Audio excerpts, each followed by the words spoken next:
Hi class, good afternoon. This is Teacher Cha.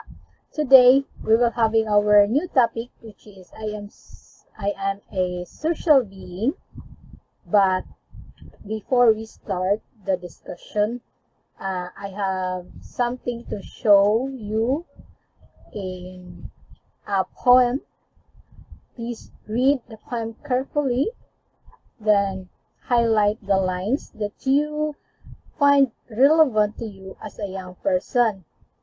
Then after reading the poem, I will ask questions about the poem. Okay? The title of the poem class is Please Hear What I'm Not Saying by Charles C. Finn.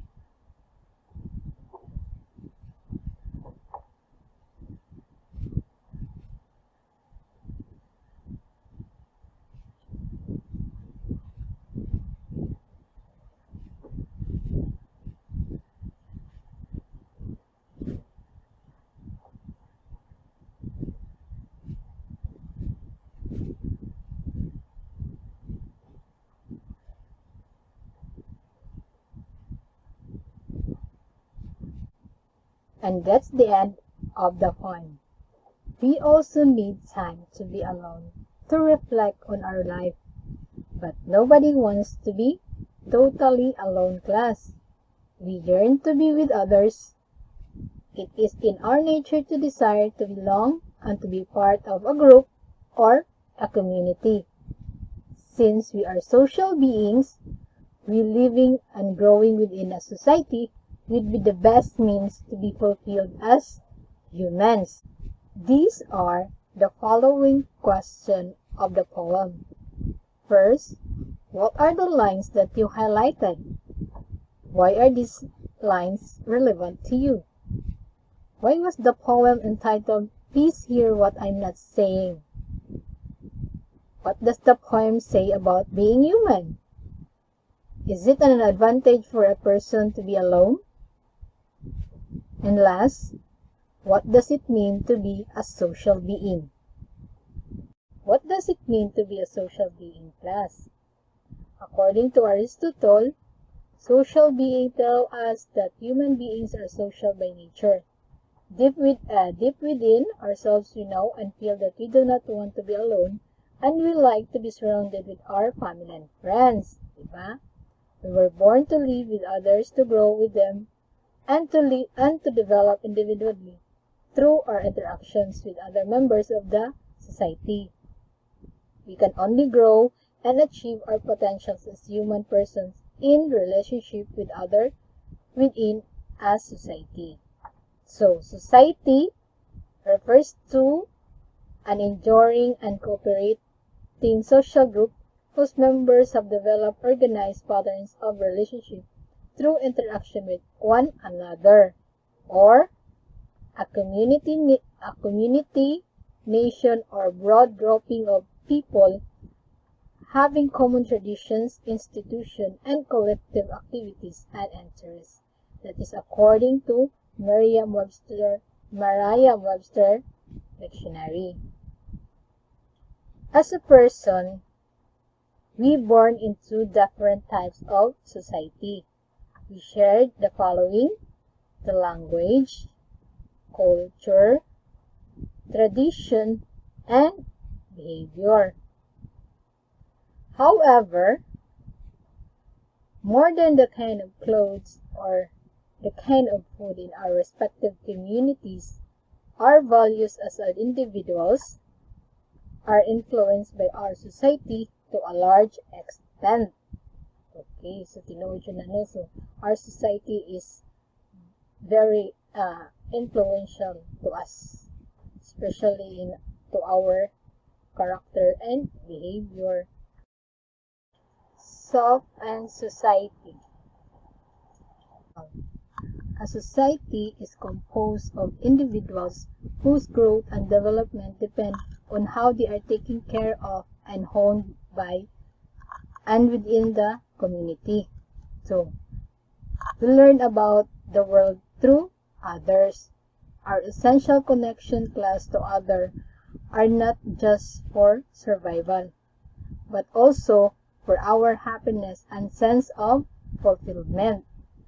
And according to Herbert Mead-Glass, an American sociologist whose teachings were included in the book Mind, Self, and Society, said that the self is something which has a development.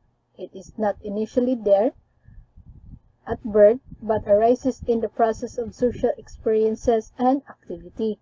That is develops in the given individuals as a result of his relation to the process as a whole and to other individuals within that process. So, dili na siya innate. So, igpanganak na to is dili dayon ta fully developed as a human being, as an individual. We need others or social experiences for us to grow and develop our self. Okay? People who are gradually introduced us to culture towards our understanding of social life are parents, teachers, and other mentors. As we grow class, we learn the language of the culture, as well as the many roles we have as a son, a daughter, a student, a friend, and as a citizen of the country. We also develop a kind of personality through socialization. The process of socialization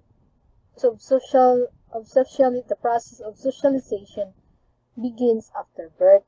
The early childhood years are very crucial in the first steps to human development.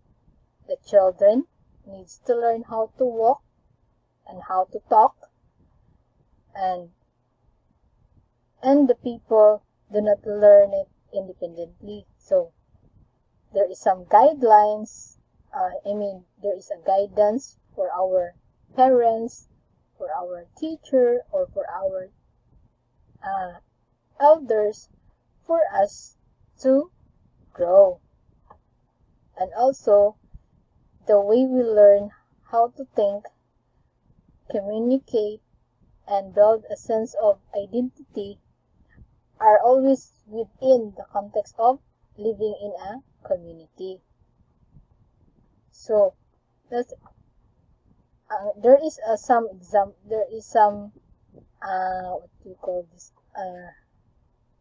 example class how the socialization influence our personality as individuals. For example, if you live in a community,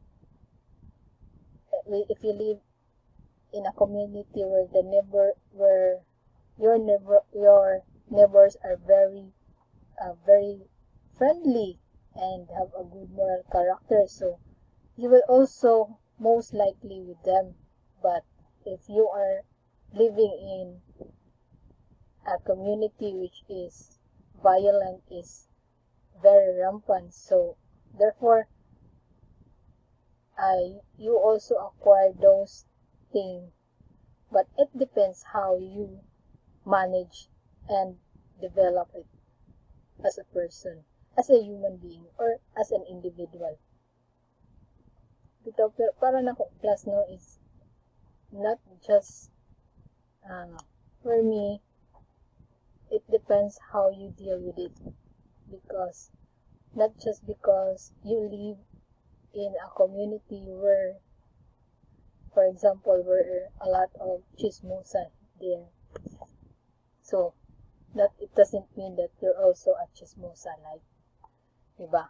So dili jud na siya, it depend, para nako is depende jud na siya sa nimo how you deal with those personality or those socialization within your community. Because there was a saying that your life is boring without a chismosa na silingan, diba?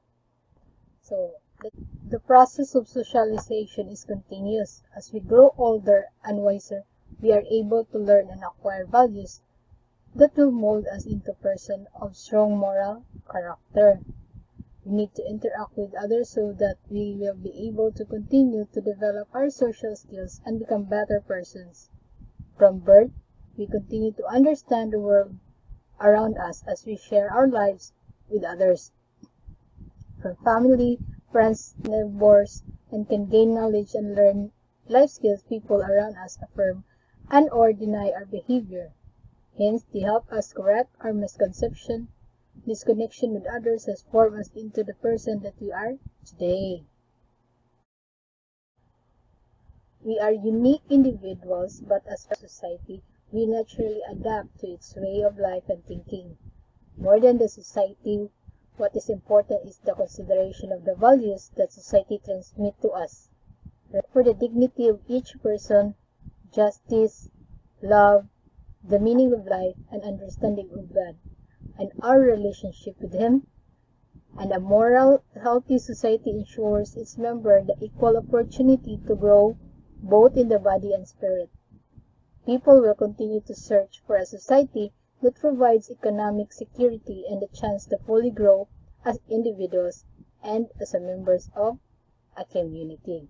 So that's how the socialization is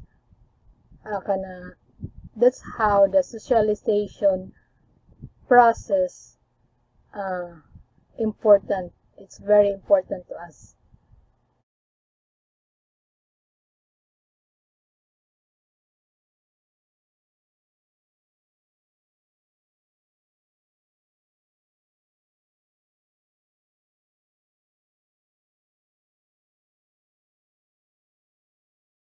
And that's all for today. Thank you, class. See you. Bye-bye.